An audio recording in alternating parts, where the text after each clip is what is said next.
মুসা আলাইহিস সালাম আল্লাহর সাথে সরাসরি কথা বলতেন। ওয়া কাল্লামাল্লাহু মুসা তাকলিমা, সুবহানাল্লাহ পড়েন। এখন বনি ইসরাইল হচ্ছে পৃথিবীর সবচেয়ে গোয়ার জাতি। তারা বলে, মুসা তুমি যে আল্লাহর সাথে কথা বলো আমরা তো দেখি না, তুমি যে কথা বলো আমরা তো শুনি না, তো কি করতে হবে? বনি ইসরাইল বলে, আমাদের মধ্য থেকে 70 জন নিয়ে যাইতে হবে তোর পাহাড়ে। ওরা আয়েশা যদি কয় হয় আমরা শুনছি, তাহলে বিশ্বাস করবো। কত বড় ডাকাত দেখছেন বনি ইসরাইল। এদের চেয়ে গোয়ার জাতি নাই। এত গোয়ার তুমি করেছো মুসা আলাইহিস সালামের সাথে। তুমি যে আল্লাহর সাথে কথা বলে আমরা তো দেখি, কি করব? 70 জন আমাদের বন্ধু বান্ধব যে যদি দেখে, তারা বললে ওকে আসো, 70 জন আসো। 70 জন নিয়ে গেল। মুসা আলাইহিস সালাম হারুন আলাইহিস সালামকে খেলাফা দিয়ে গেলেন, আল্লাহ ওনাকে নবী বানালেন। মুসা আলাইহিস সালাম বললেন, হারুন খবরদার, বনি ইসরাইলের মধ্যে তাওহীদের বাণী প্রচার করবা, ঐক্য ধরে রাখবা, বিচ্ছিন্ন হতে দিবা না। চলে গেছে। এইদিকে বনি ইসরাইলের এক দুষ্ট লোক ছিল, নাম সামিরি। কি নাম? সামিরি। সে সবাইরে বলল, তোমাদের স্বর্ণগুলো ফালাও। স্বর্ণগুলো ফেললো। বনি ইসরাইলের স্বর্ণগুলোকে গলিয়ে সে একটা গরুর বাচ্চা বানালো। গোবৎস। কিসের বাচ্চা? দেখেন গরুর পূজা কিভাবে শুরু হয় পৃথিবীতে প্রথম। গোবৎস পূজা, গরুর বাচ্চার পূজা কিভাবে। সে স্বর্ণ গলিয়ে গরুর বাচ্চা করে, জিবরাইল আলাইহিস সালাম যে জমিনে এসেছিলেন, ওই ফেরেশতার পায়ের নিচের একটু মাটি সে বুদ্ধি করে প্যাকেটে রেখে দিছিল। সে গরুর বাচ্চা বানায় স্বর্ণ দিয়ে গলিয়ে ওই মাটি এটার মধ্যে ঢুকাই দিচ্ছে বেলকে দেওয়ার জন্য। স্বর্ণ দিয়ে বানানো গোবৎস গরুর বাচ্চার গায়ে যখন সেই মাটি ছুঁড়ে দেয়া হলো, এখন বাছুরের ভেতর থেকে ভ্যাঁ ভ্যাঁ আওয়াজ আসতেছে। কি আসতেছে? সবাই তো অবাক। সামিরি বলে, আরে তোমরা যে 70 জন দিয়ে মুসা আলাইহিস সালামরে পাঠাইছো, ওইদিকে এত ঘুরতেছে, আল্লাহরে খুঁজে পায় না, আল্লাহ তো এটার ভিতরে ঢুকছে। নাউজুবিল্লাহ বলবেন না? তোমরা যে 70 জন দিয়ে পাঠাইলা, 70 জন নিয়ে মুসা আলাইহিস সালাম খালি ঘুরতেছে, আল্লাহরে পায় না। পাবে কেমনে? আল্লাহ তো, নাউজুবিল্লাহ, এটার ভিতরে সেজদা দাও। এই সেজদা দিয়ে গেল। আল্লাহর নবী হারুন আলাইহিস সালাম বললেন, খবরদার, এটা সুস্পষ্ট শিরক। আল্লাহ সব গুনাহ মাফ করে, শিরকের গুনাহ মাফ করে না। খবরদার, তোমরা থামো। কে শোনে কার কথা? হারুন আলাইহিস সালাম বললেন, খবরদার, এই শিরকি কাজে তোমরা সংযুক্ত হয়ো না। তোমাদেরকে কি মনে নাই আমার ভাই মুসা আলাইহিস সালাম কি বলছে? আল্লাহ শিরক মাফ করে না। খবরদার, শিরক করো না, আল্লাহরে ভয় করো। হারুন আলাইহিস সালাম তাদেরকে বুঝালেন, শিরক করো না, আল্লাহরে ভয় করো। শুধু এতটুকুই তিনি বুঝালেন, দাওয়াতি কাজ পালন করলেন, কিন্তু প্রতিরোধ করেন নাই, সশস্ত্র সংগ্রামে লিপ্ত হন নাই, বাধা দেন নাই। কারণ গৃহযুদ্ধ বেঁধে যেতে পারে। উনি ভাবলেন, আমি যদি আমার বাহিনী নিয়ে দাওয়াত দেওয়ার সাথে সাথে প্রতিরোধ করি, আক্রমণ করি, ওরাও আমারে আক্রমণ করবে, ব্লাডশিড হবে, রক্তপাত। এমন অবস্থা হবে বনি ইসরাইলের মধ্যে, যেটা হয়তো আমার ভাই মুসাও কন্ট্রোল করতে পারবে না। সুবহানাল্লাহ কইবেন না? এক একজন নবীকে আল্লাহ তাআলা কি ইন্টেলেক্ট দিয়ে পাঠিয়েছেন। তিনি ভাবলেন, আমি দাওয়াতি কাজটাই করি, এটা যে হারাম এটা থেকে শুধু বারণ করি, কিন্তু প্রতিরোধ না করি। আমি যদি ঐক্য ধরে রাখতে পারি, বাকিটা আমার ভাই সামলে নেবে। সুবহানাল্লাহ। হারুন আলাইহিস সালাম প্রতিরোধ করলেন না। বনি ইসরাইলের মধ্যে গৃহযুদ্ধ বেঁধে যাওয়ার আশঙ্কায় প্রতিরোধ করলেন না, আক্রমণ করলেন না, শুধু দাওয়াত দিলেন। ইন দা মিন টাইম মুসা আলাইহিস সালাম আল্লাহর সাথে কথা বলে যখন ফিরে আসলেন, দেখলেন বনি ইসরাইলের অধিকাংশ লোক মুশরিক হয়ে গেছে। মুশরিক হয়ে গেছে। মুসা আলাইহিস সালাম রেগে গেলেন। রেগে প্রথমে বনি ইসরাইলদেরকে অ্যাটাক না করে ভাইয়ের দাড়ি ধরলেন। হারুন আলাইহিস সালামের দাড়ি আর চুল। মেজাজি নবী ছিলেন। হারুন, তুমি কি করলা? তোমারে কি দায়িত্ব দিয়ে গেলাম? তুমি কি করলা? তুমি থাকতে বনি ইসরাইল কেমন করে শিরকের কাজে নিমজ্জিত হয়ে যায়? সাইয়েদনা হারুন আলাইহিস সালাম বললেন, ইন্নী, কোরআন সাক্ষী, কোরআন থেকে কোট করছি, ইন্নী খাশিতু আন তাকুলা ফাররাকতা বাইনা বনি ইসরাঈলা ওয়া লাম তারকুব কওলি। ও আমার ভাই, আমার দাড়ি ধরবেন না, আমার মারবেন না। আমি ভয় করেছি, আমি ভয় পেয়েছি, না জানি আপনি বলেন তুমি কেন খাশিতু আন তাকুলা ফাররাকতা বাইনা বনি ইসরাঈল। আপনি এসে আমারে যদি বলেন তুমি কেন ঐক্য ধরে রাখলে না, কেন মারামারি হলো, কেন রক্তপাত হলো, তোমার কি এই দায়িত্ব আমি দিয়ে দিয়েছিলাম? আমার কথার দিকে কি তুমি ভ্রুক্ষেপ করো নাই? আমি যে বলছি তাওহীদের বাণী প্রচার করবা আর ঐক্য ধরে রাখবা, আমার কথা কি শোনো নাই? আপনি আমারে ধমকাবেন, এই জন্য আমি প্রতিরোধ করি নাই, আক্রমণ করি নাই, গৃহযুদ্ধ আটকানোর জন্য, কিন্তু আমি দাওয়াত দিয়েছি। সুবহানাল্লাহ পড়েন। ঐক্য ধরে রেখেছেন। মুসা আলাইহিস সালাম মুহূর্তেই সামিরীকে আক্রমণ করলেন, অ্যাটাক করলেন, শাস্তি দিলেন। মুহূর্তেই ওই গোবৎস গরুর বাছুরকে ভেঙে চুড়ে মেসাকার করে সাগরের মধ্যে ভাসিয়ে দিলেন। পুরো বনি ইসরায়েলকে আবার তাওহীদের উপর প্রতিষ্ঠিত করলেন। পড়েন সুবহানাল্লাহ। এই ঘটনা থেকে শিক্ষা কি? শিক্ষা হচ্ছে আপনি শিরকের আড্ডাখানা দেখলেও বৃহৎ স্বার্থে তাওহীদের দাওয়াত দিবেন, প্রয়োজনে আপনি ঐক্য নষ্ট করবেন না। সুবহানাল্লাহ পড়বেন না? তাহলে ঐক্যের গুরুত্ব বেশি না কম? বলেন, আওয়াজ করে বলেন। ওয়াতাসিমু বিহাবলিল্লাহি জামিআ, আল্লাহর রশিকে আঁকড়ে ধরো। ওয়ালা তাফাররাকু, তোমরা বিচ্ছিন্ন হয়ো না। পেকুয়ার ভাইরা আওয়াজ করে বলেন তো, আদেশটা কার? এখন বলেন, আমাদের ঐক্যবদ্ধ জীবনের দরকার আছে না নাই? এই যে ডক্টর মোহাম্মদ ইউনূস আমাদের লিডার, উনি যে আমাদেরকে জাতীয় ঐক্যের আহ্বান জানিয়েছে, ওনার আহ্বানে আমাদের সাড়া দেওয়ার দরকার আছে না নাই? রাজনীতিবিদদের যে ডাকছে, খুশি লাগে নাই আপনার? আলেমদের ডাকছে, খুশি লাগে নাই? আলহামদুলিল্লাহ বলবেন না? আলহামদুলিল্লাহ, সবাইকে ডেকেছে, ঐক্যবদ্ধ করেছে। আমরা ঐক্যবদ্ধ থাকতে চাই, আমরা ঐক্যবদ্ধ জীবন চাই, আমরা আর কাদা ছড়াছড়ি করতে চাই না। রাজি আছেন সবাই? এখন আমরা যদি ঐক্য নষ্ট করি, আমাদের কি কি সমস্যা, কি ক্ষতি, কি কুফল? অনৈক্যের কুফল কি? কয়েকটা কুফলের কথা বলে শেষ করব। প্রিয় ভাইরা, what are the drawbacks and disadvantages of division, social and political division in the society? Disunity. আমরা যদি বিচ্ছিন্ন হই, একে অপরের যদি মারামারি করি, একজন যদি আরেকজনের কাফের ফতোয়া দেয়, আমাদের কি ক্ষতি? এক নাম্বার ক্ষতি হচ্ছে, আমরা যদি বিচ্ছিন্ন হই, আমাদের শক্তি কমে যাবে, আমাদের পাওয়ার আমরা হারাবো। আমাদের কি হারাবো? পাওয়ার। মনে রাখবেন, যখন আমি একা থাকি তখন আমি ব্যক্তি, যখন আমরা সবাই মিলি তখন আমরা শক্তি। এই শক্তি নিয়ে আমাদের সামনে এগিয়ে যাওয়ার দরকার আছে না নাই? তাহলে আমরা যদি নিজেরা বিরোধে লিপ্ত হই, আমাদের ক্ষমতা, পাওয়ার ছুটে যাবে। আমরা এই পাওয়ার হারাতে চাই না, ঠিক কিনা বলেন? রব্বুল আলামিন ঠিক তাই বললেন। রব্বুল আলামিন বললেন, খবরদার, ওয়াতিউল্লাহ ওয়া রাসূলাহু ওয়া লা তানাযাউ ফাতাফশালু ওয়া তাযহাবা রিহুকুম ওয়াসবিরু ইন্নাল্লাহা মা'আস সাবিরিন। আল্লাহর আনুগত্য করো, নবীর আনুগত্য করো, কিন্তু খবরদার নিজেরা বিরোধে লিপ্ত হইও না, নিজেরা মারামারি করো না, তাহলে তোমাদের শক্তি কমায় দিবে কে? ফাতাফশালু, তোমরা সাহস হারাবা, ওয়া তাযহাবা রিহুকুম, তোমাদের শক্তি কমে যাবে, পাওয়ার কমে যাবে। তাহলে আমরা যদি নিজেরা মারামারি করি, আমরা নিজেরা যদি বিচ্ছিন্নতায় লিপ্ত হই, আমরা যদি মতানৈক্য করি, তাহলে আমাদের শক্তি কমে যাবে, ঠিক কিনা? আমরা শক্তি কমাবো। আচ্ছা, ছোট্ট একটা বাঁশের কঞ্চি যদি আপনারা দেয়, পায়ের মধ্যে ধাক্কা দিয়ে ভাঙতে পারবেন না? এরকম বাঁশের কঞ্চি যদি 20টা একসাথে জোড়া লাগায় দেয়, ভাঙতে পারবেন? কথা বোঝে নাই মনে হয়। চিকন একটা বাঁশের কঞ্চি দিলে ভাঙা যাবে না? এরকম চিকনই 20টা বাঁশের কঞ্চি একসাথে লাগাই দিলে ভাঙতে পারবেন? কারণ যখন আমি একা থাকি তখন আমি ব্যক্তি, যখন আমরা সবাই মিলি তখন আমরা শক্তি। আমরা যেন শক্তি না হারাই। আমরা বিরোধে লিপ্ত হলে আমাদের শক্তি কমে যাবে। এই হচ্ছে 1 নাম্বার ডিসঅ্যাডভান্টেজ। 2 নাম্বার ডিসঅ্যাডভান্টেজ হচ্ছে, আমরা নিজেরা বিরোধে লিপ্ত হলে অন্যরা আমাদের মাথায় কাঁঠাল ভেঙে খাইতে সুবিধা হয়। কথা বুঝেন নাই? আমরা যদি বিরোধে লিপ্ত হই, তাহলে পরাশক্তিগুলোর সুবিধা, তখন আমাদের কাউকে দিতে হবে ট্রানজিট, কাউকে দিতে হবে সেন্ট মার্টিন, কাউকে দিতে হবে দেশের অর্ধেক। চিল্লায় বলো ঠিক কিনা? নিজেদের প্রবলেম সলভ করার ক্যাপাসিটি আমাদের আর থাকবে না। আমরা যদি বিরোধে জড়াই, আমার কলিজার টুকরা পেকুয়ার ভাইরা, আমরা বিরোধ করব না, আমরা বিচ্ছিন্ন হব না। নিজেরা বিরোধে জড়ালে পরাশক্তিগুলো আমাদের মাথায় কাঁঠাল ভেঙে খায়। তখন ভারতের পিছনে দৌড়াতে, আমেরিকার পিছনে দৌড়াতে আমাদের জুতার তলা ক্ষয় হইয়া যাইবে। নিজেদের প্রবলেম সলভ করা যাবে না। আমরা যদি অন্যের পিছনে না দৌড়াতাম আর এই বিরোধকে থামাতে পারতাম, বাংলাদেশ আজকে যেখানে আছে তার কমপক্ষে 50 গুণ সামনে থাকতো। চিল্লায় বলেন ঠিক কিনা?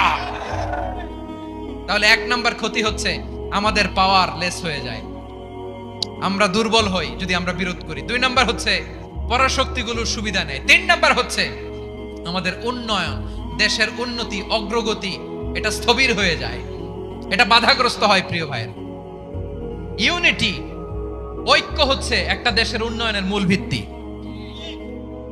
দুইজন কইছে ঠিক, এদিকে এখন কয়েকজন কইছে ঠিক। ঐক্য হচ্ছে একটা দেশের, জাতীয় ঐক্য হচ্ছে কোন দেশের উন্নয়ন অগ্রগতির মূল ভিত্তি, ঠিক কিনা বলেন? ইউনিটি অফ এ কান্ট্রি, এটা হচ্ছে একটা সাস্টেইনেবল ডেভেলপমেন্ট, সোশ্যাল স্ট্যাবিলিটির জন্য এটা অনেক গুরুত্বপূর্ণ। এজন্য বিরোধের কোনো স্থান আমরা দিব না, আমরা ঐক্যবদ্ধ থাকবো ইনশাআল্লাহ বলেন। আর কখনো কাউরে কাফের বলে গালি দিবেন, তুই জাহান্নামী বলবেন, ঝগড়া লাগলে লাগাই দিবেন, তাহলে কি করবেন? মিলায় দিবা। আওয়াজ করে বলেন কি করব? প্রিয় ভাইরা, এই বিরোধ গত 50 বছর তো আমরা দেখেছি, ধর্মীয় অঙ্গন বলেন, সামাজিক অঙ্গন বলেন, রাজনৈতিক অঙ্গন বলেন, এই বিরোধ আমাদেরকে শেষ করে দিয়েছে। এই 24-এর ছাত্র নাগরিক অভ্যুত্থানের পরেও যদি সেই বিরোধ আমাদেরকে খায়, তাহলে এতগুলো তাজা জেনজির রক্ত বৃথা যাবে। চিল্লায় বলো ঠিক কিনা? আমরা এই রক্তগুলো কি বৃথা যেতে দিতে চাই না? আমরা ঐক্যবদ্ধ থাকতে চাই। রাজি আছেন? আমরা আর কাদা ছড়াছড়ি করব না। অনেক হয়েছে আন্না, এবার থামুন। অনেক হয়েছে আন্না। প্রথমেই আমি এদেশের সম্মানিত আলেম সমাজকে বিনয়ের সাথে অনুরোধ করব, আসুন আমরা ঐক্যবদ্ধ হই। আজকের এই পেকুয়ার ঐতিহাসিক তাফসীরুল কোরআনের প্রোগ্রাম থেকে আমি সম্মানিত আমার মাথার তাজ ওলামাদেরকে জাতীয় ঐক্যের আহ্বান জানাই। পেকুয়ার এই ঐতিহাসিক তাফসীরুল কোরআনের প্রোগ্রাম থেকে আমি আমার সম্মানিত রাজনৈতিক ব্যক্তিবর্গদেরকে জাতীয় ঐক্যের আহ্বান জানাই। অনেক হয়েছে আন্না। আধিপত্যবাদকে রুখে দিতে হলে, বাংলাদেশের বিরুদ্ধে যে কোনো ধরনের ষড়যন্ত্রকে রুখে দিতে হলে জাতীয় ঐক্যের কোনো বিকল্প নাই। চিল্লায় বলো ঠিক কিনা? আমার প্রিয় ভাইয়েরা, আমার ভাইয়েরা, আর কাদা ছড়াছড়ি করব না ইনশাআল্লাহ বলেন। আল্লাহুম্মা ফারশাদ, আল্লাহ তুমি সাক্ষী থাকো, আল্লাহ তুমি তৌফিক দাও। আওয়াজ করে পড়েন আমিন। আর একে অন্যকে কাফির বলে গালি দিব না, ঠিক কিনা বলেন? রাজি আছেন? ধ্বংস করে দিয়েছি আমরা আমাদেরকে। আপনারা হালাকু খানের নাম শুনেছেন? মঙ্গল অধিপতি হালাকু খান বাগদাদের আমাদের বিশাল দারুল হিকমা লাইব্রেরিকে ধ্বংস করেছে। 10 লক্ষ মুসলমানদেরকে কচুকাটা করে গণহত্যা করেছে। জানেন, আমাদের সভ্যতা সূতিকাগারের কেন্দ্রবিন্দু ছিল বাগদাদ। ইরাকের বাগদাদে যেদিন সে রক্ত নিয়ে হোলি খেলা করে, রক্তের হোলি খেলা যেদিন হয়, ওই দিনও বাগদাদে বাহাস চলতেছিল। আমাদের বাহাস কি চলতেছিল? আপনাদের এলাকায় বাহাস আছে? এই প্রচলিত বাংলাদেশে যে বাহাস, এটার সাথে ইসলামের কোনো সম্পর্ক আছে? এই পর্যন্ত বাহাসের পরে পরাজয় বরণ করছে এরকম কোন দল আপনারা পাইছেন? আমি পাই নাই। প্রত্যেক দলই বাহাসের পরে সংবাদ সম্মেলন করে বলে আমরা জয়লাভ করিয়াছি, ওনারা পালাইয়া চলিয়া গিয়াছেন। আছে না নাই?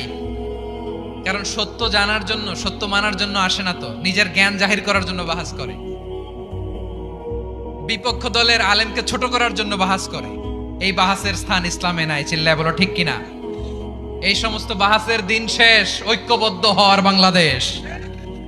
প্রিয় ভাইরা, হালাকু খান সে দারুল হিকমা লাইব্রেরি জ্বালিয়ে পুড়িয়ে এই সব দামি দামি বইগুলো, আমাদের দামি দামি ঐতিহাসিক তুরাসি ক্লাসিক বইগুলোকে দজলা নদীতে ফেলেছে। পুরা দজলা নদী কালো হয়ে গিয়েছে। 10 লক্ষ মুসলমানকে গণহত্যা চালিয়ে এই রক্তের বন্যা যখন দজলা নদীর পানিতে মিশে গিয়েছে, দজলা নদীর পানি লাল হয়ে গিয়েছে। যেই দিন বাগদাদে গণহত্যা চলে, ওই দিনও বাগদাদে বাহাস চলতেছিল। কিসের বাহাস জানেন? মেসওয়াক, ডান মারি থেকে করা সুন্নাহ, এটা আমরা জানি। এখন কি উপরের মারি না নিচের মারি? বাহাসের বিষয়। এই বাহাস করবেন আপনারা? বিশ্ব যখন এগিয়ে চলেছে, আমরা তখন বসে বিবি তালাকের ফতুয়া খুঁজেছি কোরআন হাদিস চষে। তালাক ইসলামের অনেক গুরুত্বপূর্ণ অনুষঙ্গ। তালাক কোরআনের একটা সূরা। কিভাবে তালাক হবে না হবে আমাদের ফোকাহায়ে একরাম, আমাদের আকাবেররা সব বলে গিয়েছেন, সব জানা। আপনি হয় এটা মানবেন, নয় ওইটা নিয়ে বাহাসের দরকার নাই। ওইটা নিয়ে মারামারির স্থান ইসলামে নাই। আওয়াজ করে বলেন ঠিক কিনা? তাহলে আমরা এক উম্মাহ, এক উৎস থেকে এসেছি, এক দেহ এক প্রাণ। আমাদের সম্পর্ক বড় মজবুত, সীসাডালা প্রাচীরের মতো, কেউ টলাতে পারে না, কেউ ভাঙতে পারে না, ঠিক কিনা? আবার আমাদের সম্পর্ক হলো ভাই ভাই। আমরা ঐক্যবদ্ধ থাকার জন্য দুনিয়ায় এসেছি। কেমন করে ঐক্যবদ্ধ থাকতে হয় দুনিয়াবাসীর শেখানোর জন্য এসেছি। আল্লাহ বলেন, ও নবী, শুধু মুসলমানের মধ্যেই ঐক্য গড়লে হবে না, প্রয়োজনে ইহুদি নাসারাদের সাথে ঐক্য গড়ে তোলো। কথা শুনতেছেন? প্রয়োজনে আহলে কিতাবদের সাথে ঐক্যবদ্ধ হওয়ার আদেশ দিয়েছে কে? সবাই বলতে হবে, আওয়াজ করে বলেন। আহলে কিতাব ইহুদি নাসারাদের সাথেও প্রয়োজনে ঐক্যবদ্ধ হওয়ার ঘোষণা দিয়েছে কে? বিশ্বনবী মক্কা থেকে মদিনায় হিজরত করতে গেছেন, ওখানে ইহুদিদের সাথেও কোয়ালিশন করেছেন। সুবহানাল্লাহ পড়বেন না? বনু কাইনুকা, বনু নাদির, বনু কুরাইজা, এই তিনটা দলের সাথে বিশ্বনবী কোয়ালিশন করেছেন একসাথে। কিন্তু তাদের বিশ্বাসঘাতকতার কারণেই তারা বহিষ্কৃত হয়েছে মদিনা থেকে। বিশ্বনবীর এখানে কোনো দোষ নাই, বিশ্বনবী ঐক্যবদ্ধ হতে চেয়েছেন। আল্লাহ তাআলা নবীরে বললেন, নবী তুমি তাদেরকে বলো, ও আহলে কিতাবের ভাইয়েরা, ইহুদি নাসারারা, এসো এসো এসো, আমরা এমন একটা বিশ্বাসের প্রশ্নে একত্রিত হই যে বিশ্বাস তোমাদের নবীরাও প্রচার করেছে, যে বিশ্বাস আমিও প্রচার করি, যে বিশ্বাসের কথা তোমাদের পবিত্র ধর্মগ্রন্থগুলোতে রয়েছে, আবার যে বিশ্বাসের কথা আমার কোরআনের মধ্যেও রয়েছে। আসলে ওই কথায় আমরা একত্রিত হই। সুবহানাল্লাহ। তাহলে ভিন্ন ধর্মী তাদের সাথে যখন আমরা ঐক্য করব, কিসের উপর ঐক্য? একটা কমন ফেইথ, একটা মৌলিক বিশ্বাসের উপর ঐক্য। আল্লাহ তাআলা বলছেন, কুলিয়া আহলাল কিতাবি তাআলাউ ইলা কালিমাতিন সাওয়াইম বাইনানা ওয়া বাইনাকুম আল্লা না'বুদা ইল্লাল্লাহ ওয়া লা নুশরিকা বিহি শাইআ ওয়া লা ইয়াত্তাখিযা বা'দুনা বা'দান আরবাবাম মিন দুনিল্লাহ ফা ইন তাওয়াল্লাউ ফাকুলু আশহাদু বিআন্না মুসলিমুন। পড়েন আল্লাহু আকবার। রব্বুল আলামিন বিশ্বনবীর ডেকে বললেন, নবী তোমার প্রতিবেশী ইহুদিদেরকে ডেকে বলো, তাআলাউ ইলা কালিমাতিন সাওয়াইম বাইনানা ওয়া বাইনাকুম, ও ইহুদিরা আসো, এক টেবিলে বসি, আসো এমন একটা কথার উপরে আমরা সবাই একমত হয়ে যাই, যেই কথা তোমরাও মানো আমরাও মানি। সেটা হচ্ছে আল্লাহ ছাড়া আমরা কারো ইবাদত করব না, আমরা সবাই মিলে ইবাদত করি একজনের, তিনি কে? আল্লাহ ছাড়া কারো ইবাদত চলবে না, আল্লাহর সাথে আমরা শরীক করব না, আল্লাহ ছাড়া নিজেরা নিজেদেরকে রব হিসেবে মানব না। এই তিনটা বিষয়ে যদি একমত হও, চলো আমরা একসাথে বসি, আমরা ঐক্যবদ্ধ হই। পড়েন সুবহানাল্লাহ। তাহলে দেখেন, ঐক্য কি শুধু মুসলমানদের মধ্যে না, প্রয়োজনে অন্য ধর্মের সাথে ঐক্যবদ্ধ হতে হয়। যদি পরিস্থিতি কখনো এমনও হয় শিরকের আড্ডাখানা, আপনি ঐক্য প্রতিষ্ঠার জন্য, ঐক্য রক্ষার জন্য তাও শুধু তাওহীদের দাওয়াত দিবেন, ওইখানে আক্রমণ করবেন না। এটা কোরআনের নীতি। কথা বুঝতে পেরেছেন? সামনে শিরকের কি কথা কয় না, শিরকের কি আড্ডাখানা, আখড়া। কিন্তু ঐক্য বজায় রাখার জন্য, গৃহযুদ্ধ এড়ানোর জন্য আপনি শুধু এটা যে শিরক, এটা হারাম, এটা থেকে তোমরা বেঁচে থাকো, শুধু দাওয়াত দিবেন, আপনি আক্রমণ করবেন না। এটা কোরআনের বিধান। সুবহানাল্লাহ কইবেন না? অ্যাভয়েডিং কম্প্যারিজন উইথ আদার্স, অন্যের সাথে তুলনা করবেন না। তুলনা কমিয়ে দেন, ইউ উইল বি হ্যাপি। নিজে কেউ না, অন্য কেউ না, তুলনা করবেন না। অনেকে আমরা তুলনা করি, নিজের স্ত্রীকে আরেক নারীর সাথে, নিজের সন্তানকে আরেক সন্তানের সাথে, নিজের ভাইকে আরেক মানুষের সাথে করে তাকে ছোট করি। করেন এরকম? করবেন না। অনেকে দেখবেন ছেলে মেয়ে একটু ভালো পড়াশোনা করে নেই, বলে যে কি করলি তুই, ওই দেখ পাশের বাড়ির ওই ছেলে A+ পাইছে, যা তার পা ধোয়া পানি খা। কমন কথা, ওর কি খা? এটার একটা ভালো ব্র্যান্ডিং করা যেতে পারে, মানে A+ পাওয়া ছেলেদের পা ধোয়া পানি, এরকম মিনারেল ওয়াটারের বোতলের মতো বিক্রি করলে ভালো ব্যবসা হবে। কি বলেন? এটা হচ্ছে আমাদের মুরব্বীরা, টিপিক্যাল মা বাবারা এটা বলেন। ভুল করেন, ওনারা বুঝেন না, ওনারা বুঝেন না। কখনো কম্পেয়ার করবেন, এটা করে আপনার ছেলের মনোবল আপনি আগেই ভেঙে দিচ্ছেন, ঠিক কিনা? আপনি তাই আপনার ছেলে কিছু না পারার কারণে আপনি সাহস দেন নিজে, পাশে থাকেন নিজে। A+ যারা পাইছে পা ধোয়া পানি খেতে বলছেন যে, এজন্য ওকে, ওই ছেলেকে আল্লাহ A+ পাওয়ার জন্য বানাইছে, আল্লাহ ওকে ওই মেধা দিচ্ছে, কিন্তু আপনার ছেলেরা আবার আল্লাহ তাআলা অন্যদিকে মেধা বাড়াই দিচ্ছে। সে ওইটা পারবে, ওইটা ওই A+ ওরা জীবনও পারবে না। ঠিক কিনা বলেন? আপনার ছেলে যেটা পারবে 10 লাইফ প্লাস হোল্ডার এটা পারবে না, কারণ প্রত্যেককে আল্লাহ আলাদা আলাদা ফিচার দিয়ে, কোয়ালিটি দিয়ে, ইউনিকনেস দিয়ে পয়দা করেছে। কখনো কম্পেয়ারিং করবেন না। আপনি অনন্য, প্রতিটি মানুষ অনন্য। Everyone in this world is unique. প্রত্যেককে আল্লাহ অনন্য করে বানিয়েছেন। আপনার তুলনা আপনি নিজেই, আপনার তুলনা হয় না, আপনি জানেন না। আপনার মধ্যে যে পটেনশিয়াল, যে কারিশমা, এটা আপনি বের করে আনতে পারেন না। ওই যে ওগুলো বলছে পাতলা পানিকা, লেখাপড়া করলি না, কিছু করলি না, কিন্তু আপনি দেখা যাবে অনেক বড় ব্যবসায়ী হবেন, আপনি অনেক বড় দানবীর হবেন। You'll be a great contributor to society. এরকম আছে না? এজন্য কম্পেয়ার করবেন না কারোর সাথে, কারোর সাথে কম্পেয়ার করবেন না। ও এ প্লাস পাইছে, ও সফল পাইছে, ওর চাকচিক্য, ওইটা দেখেই হ্যাপি হবেন না। এই চাকচিক্যটাই তার পুরো লাইফ না। মানুষ যেটা শেয়ার করে ফেসবুকে, এটা হচ্ছে রিল। লাইফের কি রিল? বুঝেন তো না? সবাই বুঝেন। Highlighted reel. আপনি কি মনে করছেন এই যে রিলের মধ্যে যতটুকু দেখছেন এটা পুরোটাই ওর লাইফ? আরে ভাই, ওরও অনেক কষ্ট আছে, ওরও অনেক ব্যর্থতা আছে, ফেলিয়ার আছে, ওইটা ও ঢেকে রাখে, ওটা তো প্রকাশ করে না। দেখবেন আমরা ফেসবুকে ছবি শেয়ার দিলে কি করি? সবচেয়ে ভালো ছবিটা, হাসি দেওয়া, স্মাইলিং ফেস, স্মার্ট লাগতেছে, সুন্দর পিকচার হয়েছে, এটা দিই, কারণ আমি যে হ্যাপি এটা দেখাইতেছি এক সময়, ঠিক কিনা? তার মানে আমার দুঃখের অংশটা তো আমি শেয়ার করি। সো আপনি কারো চাকচিক্য দেখলে অবাক হবেন না, এটাই তার হোল লাইফ নয়। It's not the entire picture of his life. এটা হচ্ছে হাইলাইটেড রিল। এটা কি? সবাই বলেন এটা কি?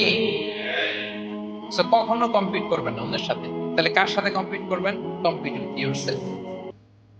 নিজের সাথে কম্পিট করুন, নিজের সাথে কম্পিট করুন, and try to be the better version of yourself in every single day. প্রতিদিন নিজেকে একটু একটু করে ডেভেলপ করার চেষ্টা করুন। And don't lose your confidence by comparing yourself with others. Dear brothers and sisters, কখনো নিজেকে অন্যের সাথে তুলনা করে আপনার কনফিডেন্স কমাবেন না, আপনার সন্তানের কনফিডেন্স কমাবেন না। পারা যাবে? ছোটবেলা আমি একটা কার্টুন দেখেছিলাম কমিক্স বইতে, মজা করে কার্টুনটা দেয়া। এটার সাথে প্রাসঙ্গিক আমি বলি কার্টুনটা কি ছিল। একটা হাতির ছবি একদিকে, আর একদিকে কাকের ছবি। একদিকে কিসের ছবি? হাতি। কথা বুঝতেছেন? হাতি, এলিফ্যান্ট। আরেকদিকে কাকের ছবি। হাতি, হাতির বাচ্চা, কাক, কাকের বাচ্চা। তো এখানে আবার কথা দিয়ে দিছে, হাতির মা কি বলে, হাতির বাচ্চা কি বলে, কাকের মা কি বলে, কাকের বাচ্চা কি বলে। তো মা হাতিটা বাচ্চা হাতিটারে বলতেছে, তোমাকে দিয়ে কিচ্ছু হবে না, মাত্র 2 মাসে কাকের বাচ্চাটা উঠতে পারে, তোমার 1 বছর হয়ে গেল, তুমি এখনো উড়াই শিখলা না। মা হাতি বলে, কাকের বাচ্চা 2 মাসে উঠতে পারে, 1টা বছর হয়ে গেল, তোমার কোনো ইমপ্রুভমেন্ট নাই বাবা। আর হাতির ছোট বাচ্চাটা মুখটা খারাপ করে চুপসে মাথাটা নিচু করে বলতেছে, মম আই এম ট্রাইং। মা, আমি চেষ্টা করতেছি। আচ্ছা বলেন তো, উড়া, ডানা মেলে উড়া কি হাতির কাজ? এই যে ওর সাথে কম্পেয়ারটা করছে, কম্পারিজনটা হইছে। আরে হাতি তো he is the king of the jungle. ওর এক একটা পদক্ষেপে ও পা ফেললে থারথার করে কাঁপে পুরো জঙ্গল, পুরো বন। ওর এক একটা পা ফেললে আশেপাশে সিংহ, বাঘ সব সমীহ করে 50 মিটার দূরত্ব বজায় রাখে। Is the king. সে তো ওইটা। ওই হাতির বাচ্চাটারে কিভাবে কনফিডেন্স নষ্ট করতেছে, বলতেছে 2 মাস হয়ে গেল, কাকের বাচ্চা 2 মাসেই উঠতে পারে, তোমার 1 বছর বয়স হলো, তুমি এখন উঠতে পারো না। এবার বুঝতে পেরেছেন আমরা কিভাবে ছেলে মেয়েদের কনফিডেন্স নষ্ট করি? Don't compare with others, avoid comparison, I'll be happy. কখনো কম্পেয়ার করবেন না। কথা বুঝতে পেরেছেন? কারণ প্রতিটা মানুষ অনন্য। আপনি অনন্য, আমি অনন্য। আল্লাহ তাআলা কি অনন্যতা, ইউনিকনেস আপনাকে দিয়েছেন, ওইটা খুঁজে বের করার দায়িত্ব আপনার। সবার গোল্ডেন এ প্লাস পাওয়ার কোনো দরকার নাই, সবাই অ্যাথলেট হওয়ার দরকার নাই, সবার বক্তা হওয়ার দরকার নেই, সবার ব্যবসায়ী হওয়ার দরকার নেই। এক একজনকে আল্লাহ তাআলা এক এক কাজে পয়দা করেছেন, ঠিক কিনা বলেন? আল্লাহ কোরআনে বিষ্ণু ইসলামকে বিভিন্ন আয়াতে এরকম বলেছেন যে, ওয়ালা তামুদ্দান্না আইনাইকা ইলা মা মাত্তা'না বিহি আজওয়াজাম মিনহুম যাহরাতাল হায়াতিদ দুনিয়া লিনাফতিনাহুম ফীহি। এ নবী, কাফেরদের চাকচিক্য দেখে আপনি অবাক হবেন না, ওদেরকে ওইটা দিয়েছি কিন্তু হেদায়েত দেয়নি। সুবহানাল্লাহ পড়ে। অন্য আয়াতে আল্লাহ বলেছেন, ফালা ইয়াগুরুকা তাকাল্লুবুহুম ফিল বিলাদ। দাপটের সাথে ওরা দেশে দেশে ঘুরে বেড়ায়, এই চাকচিক্য দেখে আপনি অবাক হবেন না, ধোকায় পড়বেন না। আপনাকে যা দিছি ওদেরকে আমি দেই নাই। আপনার সম্মান আমি বাড়িয়েছি। ওয়ারাফা'না লাকা যিকরাক, যেখানে আমার নাম সেখানে আপনার নাম। সুবহানাল্লাহ। তাহলে আজকে থেকে আর কম্পেয়ার করবেন কারোর সাথে কারো। কথা বুঝতে পেরেছেন? ওকে, আমরা will avoid comparison, will be happy. প্রতিটি মানুষ অনন্য, আপনার ইউনিকনেসকে আপনি কাজে লাগাবেন। আল্লাহ তৌফিক দান করুন, পড়েন আমিন। খেয়াল রাখবেন, এটা খুবই জরুরি। সেটা হচ্ছে piece of mind is the real happiness. মনের সুখী আসল সুখ। এজন্য মনকে অস্থির হতে দেয়া যাবে না, মনকে সবসময় স্থির রাখবেন। মনের সুখ আসল সুখ। মনের সাথে কথা বলুন, মনকে জিজ্ঞেস করুন মন কিসে খুশি হয়, কিসে হয় না, কিসে শান্তি পায়, কিসে পায় না। শুধু সম্পদ থাকলেই মানুষ সুখী হয় না, সম্পদের দরকার আছে। অনেকে দেখবেন অনেক সম্পদের মালিক, অনেক টাকা পয়সা, কিন্তু খেয়ে হজম করতে পারে না। এরকম আছে না? নেই? সুখ আছে। অনেকে অনেক সম্পদশালী, কিন্তু দাম্পত্য জীবনে কম হবে, এরকম আছে না? নাই? অনেক সম্পদশালী ছেলে কথা শোনে না, গাঁজা খায়, আছে না? না, এটা আমার বাস্তব কথা থেকে বলছি। আমাদেরকে বলে রিহ্যাবে পাঠায়, রিহ্যাবিলিটেশনে পাঠায়, 6 মাস পরে আসে আবার গাঁজা খাওয়া শুরু। আছে না? নাই? তাহলে শুধু সম্পদ থাকলে আপনি হ্যাপি হবেন না। মনের সুখ আসল সুখ। অনেক সম্পদ কিন্তু পরিবারের শান্তি নাই, সুস্থতা নাই, তাহলে কিছুই নাই। মনের সুখটাকে যেন আমরা সবচেয়ে বেশি গুরুত্ব দিই। সম্পদের দরকার আছে প্রিয় ভাই, হালাল ভাবে উপার্জিত সম্পদের প্রাচুর্য থাকতে পারে, সমস্যা নেই। পার্থিব হালাল উপভোগের জিনিস, এটা নিষেধ নয়। স্বয়ং বিষ্ণু ইসলামী বলেছেন আরবাউন মিনাস সাআদা, 4টা জিনিস সৌভাগ্যের লক্ষণ। এটা যদি পাও খুব ভালো। কয়টা? সবাই বলেন কয়টা? 4টা জিনিস সৌভাগ্যের লক্ষণ। 1 নাম্বার আল মারআতু সালিহা, নেককার স্ত্রী। নেককার কি? 2 নাম্বার আল মাসকানুল ওয়াসিআ, প্রশস্ত বাড়ি, প্রশস্ত বাড়ি। 3 নাম্বার আল জারু সালিহ, গুড নেইবার, ভালো প্রতিবেশী। 4 নাম্বার আল মারকাবুল হানি, সুইট রাইড, মানে ভালো বাহন বা যানবাহন। 4টা থাকলে একটা সৌভাগ্যের আলামত, খুশনসিব, এটা ভালো। কিন্তু খেয়াল করে দেখেন তো, বিশ্বনবীর 4টার মধ্যে কয়টা ছিল? শুধু 1 নাম্বারটাই ছিল, বাকি 3টা ছিল না। তেমন 1 নাম্বার কি ছিল? আল মারআতু সালিহা, নেককার স্ত্রী, এটা বিশ্বনবীর ছিল, ঠিক কিনা? 2 নাম্বার আল মাসকানুল ওয়াসি, স্পেশিয়াস হাউস, বড় ঘর, বিশ্বনবীর ছিল না মক্কায় না মদিনায়। মদিনার ঘরগুলো দেখেন এক এক বিবির এক এক ঘর, ছোট্ট ঘর, খেলে হাইটা এসে বসতে পারে আর শুইতে পারে। 3 নাম্বার আল জারু সালিহ, ভালো প্রতিবেশী ছিল। মক্কায়ও না মদিনায়ও। মদিনায় গেলেন, আশেপাশে ইহুদিরা থাকতো, বনু কাইনুকা, বনু কুরাইজা, বনু নাদির। তাদের ষড়যন্ত্রে একটা রাতও শান্তিতে ঘুমাইতেই পারে নাই।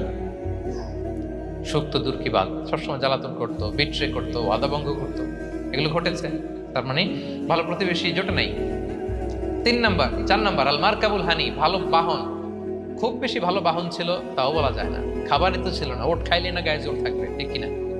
হ্যাঁ, কসওয়া আদবা ছিল। তার মানে বাহন ছিল চালানোর মতো, কিন্তু খুব বেশি ভালো বাহন যে ছিল এমন নয়। তাহলে 4টার মধ্যে বিষ্ণু পেয়েছিলেন কয়টা? 1টা। কিন্তু মা আয়েশার ঘরের ভেতরে সুখ আর সুখ, কিছু নাই। একটা মশক, পানি খাওয়ার, রুটি বেলার একটা জাজিম, এমন জাজিম, খেজুর পাতার চাটাই দিয়ে জাজিম। বিষ্ণুনবী সেখানে শুলে চাটাইয়ের দাগ পিঠের মধ্যে লেগে যেত। মাদুর বা চাটাই চিনেন আপনারা? বাংলাদেশে দেখেননি? ওই চাটাইয়ের মধ্যে বিষ্ণুনবী শুয়ে পড়লে, ঘুম থেকে উঠলে ওই চাটাইয়ের দাগ পিঠের মধ্যে বসে যেত। কিন্তু ঘর ভরা সুখ আর সুখ। কারণ টাকা দিয়ে বাড়ি কিনা যায়, গাড়ি কিনা যায়, ঘর কিনা যায়, সব কিনা যায়, কিন্তু সুখ কিনা যায় না। কিনা যায়? এজন্য মনের সুখই আসল সুখ, ওইটাকে গুরুত্ব দিবেন প্রিয় ভাইরা। সহিহ মুসলিমের আরেকটা হাদিসে বিষ্ণু ইসলাম বলেন লাইসাল গিনা আন কাসরাতিল আরাদি ওয়ালাকিন্নাল গিনা গিনান নফস। বেশি সম্পদ থাকলেই ধনাঢ্যতা নয়, আসল ধনাঢ্যতা মনের ধনাঢ্যতা। মনে সুখ তো সবখানে সুখ, মনে শান্তি তো সবখানে শান্তি। বেশি প্রত্যাশা করতে যাবেন না, লোভী হবেন না। লোভ আপনার সুখ কেড়ে নিবে। লোভী কখনো সুখী হয় না। লোভীর পকেট কখনো ভরে না যতদিন এটা ভরবে না। লোভী হব আমরা না। অতিরিক্ত প্রত্যাশা করব না, অল্প প্রত্যাশা করবো। I'm not talking about the goal. Goal should be bigger and higher. But I'm talking about expectation. বেশি এক্সপেক্ট করা ভালো না। খুব প্রত্যাশা নিয়ে রাখছেন, কিছু পান নাই, দেখবেন যে কষ্ট লাগবে, ঠিক কিনা? আর কোনো এক্সপেকটেশন নাই, এরপরে যেটা পাবেন ওইটাই লাভ। যেটা পাবেন ওইটাতেই ভাল লাগে, সুখ লাগে।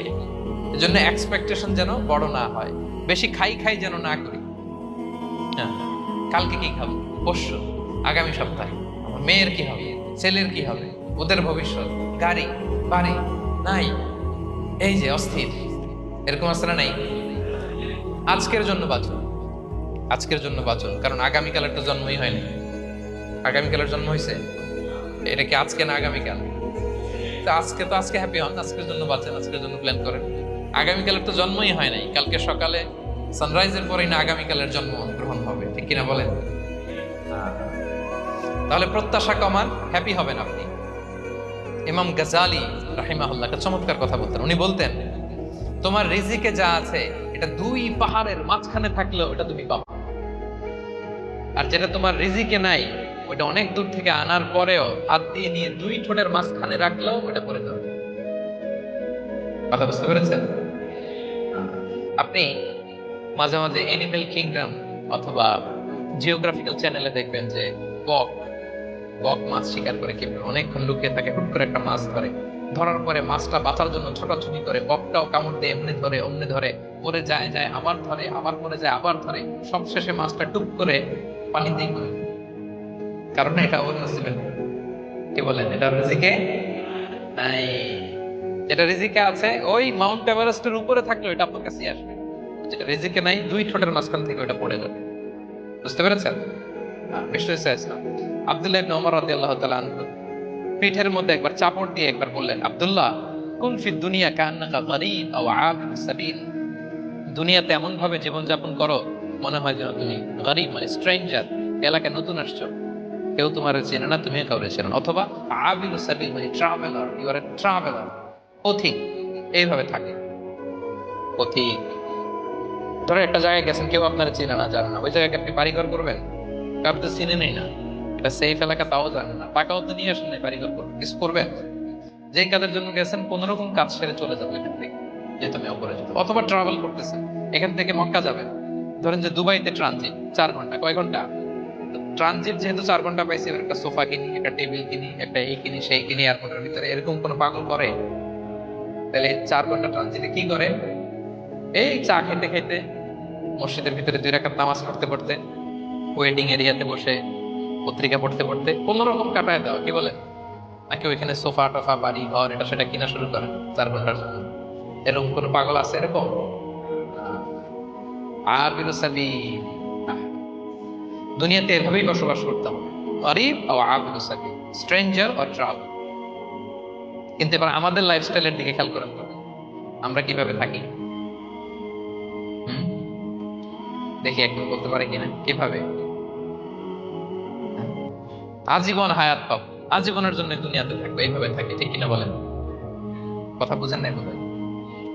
নূহ আলাইহিস সালামের কাছে ওনারা তো হায়াত পেত।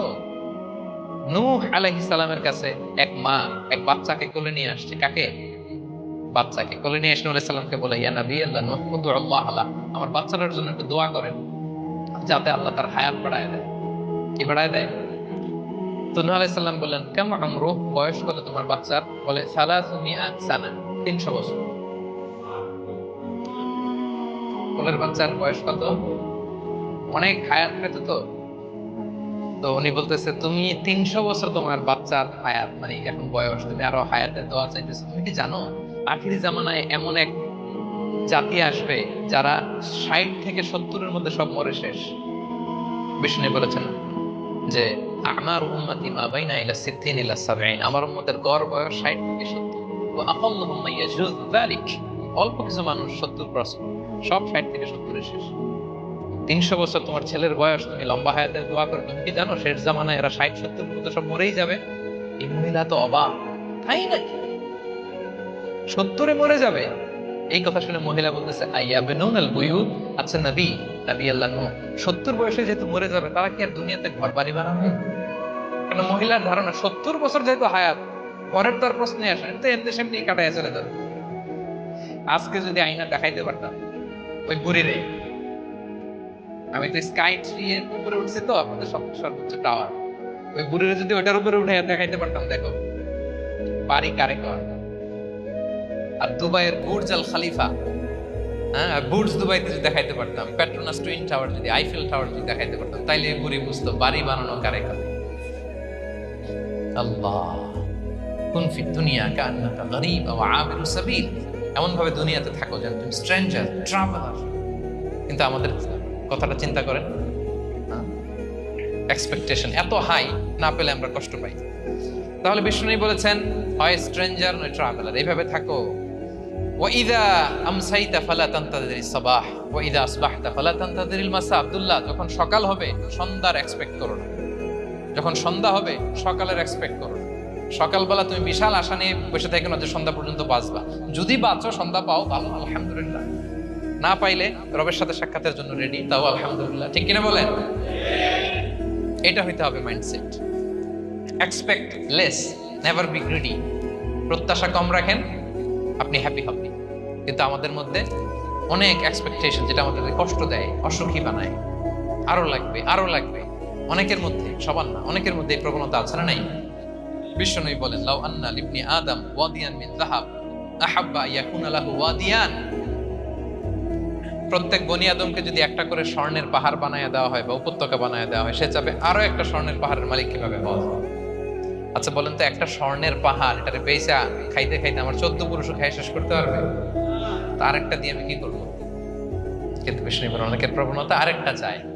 ওয়ালা ইয়ামলা আফাহু ইল্লা তুরাব, কবরের মাটি ছাড়া তার এই আশা, ভরসা, প্রত্যাশা কেউ থামাতে পারবে না। তাহলে আমরা যেন গ্রিডি না হই, লোভী না হই, আমাদের এক্সপেকটেশন যেন কম থাকে। প্রিয় ভাইয়েরা, খেয়াল রাখবেন, মানুষ যত ধনী হয় তত তার রিজিকের পেরেশানি বাড়ে। দেখবেন, যারা ধনী হতে চায় উদ্দেশ্য হচ্ছে যে রিজিকের পেরেশানি কমুক। মানুষ যত ধনী হবে তত রিজিকের পেরেশানি বাড়বে। কিন্তু ধনী হয়েছিল রিজিকের পেরেশানি কমানোর জন্য, ওটা আর কমে না। কথা বুঝতে পেরেছেন? যে যত ধনী তার তত রিজিকের পেরেশানি বেশি। কিন্তু ধনী হয়েছিল কোন নিয়তে? যাতে করে রিজিকের পেরেশানিটা কমে যায়, কমে না। So expect less, will be happy. প্রত্যাশা কমান, চাহিদা কমান, আপনি হ্যাপি হবেন ইনশাআল্লাহ। বলেন, জীবনে যা করবেন সব আল্লাহর সন্তুষ্টির জন্য করুন। Whatever you do, do for the sake of Allah, you'll be happy. আল্লাহর সন্তুষ্টির জন্য করলে আপনি হ্যাপি হবেন, সব আল্লাহর খুশির জন্য। Don't expect gratitude from it. কেউ আপনারে অ্যাপ্রিশিয়েট করলো, কৃতজ্ঞতা দিল, থ্যাঙ্কস দিল, এটার জন্য বসে থাকুন। আমাদের অনেকের সমস্যা হচ্ছে, আমরা গো ধরে বসে থাকি যে অমুক আমার মূল্যায়ন করলো না, আমার নামটা নিল না, আমার দাম দিল না। এরকম আসারা নাই। আরে দাম, আসল দাম তো আখিরাতের দাম। ঠিক কিনা বলেন? এই পৃথিবীতে অনেক অখ্যাত লোক আছে যারা আসমানে বিখ্যাত, আর এই পৃথিবীতে অনেক বিখ্যাত লোক আছে যারা আসমানে অখ্যাত।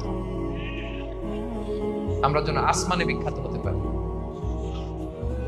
আল্লাহ তুমি কবুল করো, পড়ুন আমিন। আমরা দুনিয়াতে বিখ্যাত হতে চাই না, বলে আইয়াযু বিল্লাহ, আমরা আসমানে বিখ্যাত হতে চাই। তাহলে যা করব আমরা আল্লাহর খুশির জন্য করবো। অমুকে বললো না, অমুকে দাম দিল না, নাম নিল না, এগুলো আমরা যেন কখনো না। Whatever you do, do for the sake of Allah. قل إن صلاتي ونسكي ومحياي ومماتي لله رب العالمين. আমার নামাজ, রোজা, জীবন, মরণ, আয়োজন সব কার জন্য? সব হবে আল্লাহর জন্য করবেন। আরেকটা মজার ব্যাপার হচ্ছে, আপনি যাই করবেন আল্লাহর জন্য করবেন। দুনিয়ার অ্যাপ্রিসিয়েশন বাদ যাবে না ইনশাআল্লাহ। দুনিয়ার নাম, অ্যাপ্রিসিয়েশন, এটা আল্লাহ এমনিই ব্যবস্থা করে দেবে। কিন্তু যদি নামের পেছনে ছুটেন, আল্লাহর কাছে তো পাবেনই না, নামও হবে। কথা বুঝতে পেরেছেন? তাহলে আমার জাপান প্রবাসী ভাইয়েরা, আমরা আমাদের পৃথিবীতে যা করব একজনের খুশির জন্য করব। তিনি কে? এই পলিসিটা মনে থাকবে? কে নাম নিল, দাম দিল, গুরুত্ব দিল, এগুলো খেয়াল করবেন। আমরা আল্লাহর খুশির জন্য করব। এবং বিশ্বাসীদের বৈশিষ্ট্যের কথা বলতেছি, আল্লাহ এটাই বলেছেন, ইন্নামা নুতঈমুকুম লিওয়াজহিল্লাহ। লা নুরিদু মিনকুম জাযাআন ওয়ালা শুকুরা। বিশ্বাসীরা যখন অন্যদের খাওয়ায়, খাওয়ানোর পরে তারা যখন থ্যাঙ্কস দেয়, তারা বলে এগুলো আমরা থ্যাঙ্কস এর জন্য, কৃতজ্ঞতা শুকরের জন্য করি নাই, আমরা করেছি একজনকে খুশি করার জন্য। তিনি কে? আমার ভাইরা, আমরা সবকিছু যেন আল্লাহর সন্তুষ্টির জন্য, সব আল্লাহর সন্তুষ্টির জন্য করুন। আপনার এপ্রিসিয়েশন নাম এটা মিস হবে না ইনশাআল্লাহ। Be hopeful and optimistic in your life, will be happy. আশাবাদী হবেন, নিরাশ হবেন না। নিরাশ হয় শয়তান, শয়তান আল্লাহর রহমত থেকে নিরাশ, এজন্য শয়তান। কিন্তু আমরা কি নিরাশ? আমরা ভুল করলে আবার ক্ষমা চাই, আল্লাহর কাছে ফিরে আসি। আল্লাহ এই দৃশ্যটা দেখতে বড্ড পছন্দ করে, ফিরে আসলে আল্লাহ পছন্দ করে। আর শয়তানের বড় মিশন হলো আমাদেরকে হতাশ বানানো। আমাদেরকে যদি ওর মতো হতাশ বানাইতে পারে, হি সাকসেসফুল। বলেন, আমরা কি ওরা আর সাকসেসফুল হতে দিব? কখনো হতাশ হবেন?